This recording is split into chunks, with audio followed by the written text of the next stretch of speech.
Mayat perempuan ditemukan di bawah lift di Bandara Internasional Kuala Namu, Deli Serdang, Sumatera Utara, Kamis, tanggal 27 April tahun 2023. Mayat perempuan tersebut diduga terjebak di bagian bawah lift Islan A Terminal Penumpang Bandara Kuala Namu.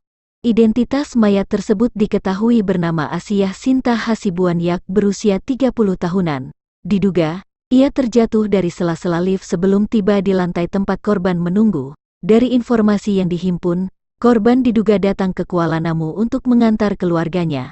Dari keterangan keluarga, korban sempat menghubungi kerabatnya dan mengabarkan bahwa dirinya terjebak dalam lift. Keluarga pun berusaha mencari, tapi korban tak ditemukan. Lalu pada Kamis, tanggal 27 April tahun 2023, tercium bau menyengat di sekitar lift. Saat dicek, petugas menemukan korban yang terjebak dalam kondisi meninggal dunia.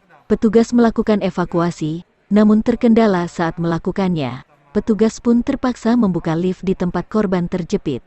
Di situ ditemukan ternyata di bawah ada jenazah seorang wanita yang pada saat itu belum diketahui identitasnya.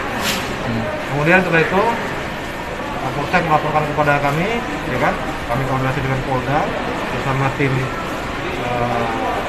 Dinafis, lapor turun ke TKP untuk memastikan kembali jenazah tersebut dan mengidentifikasi.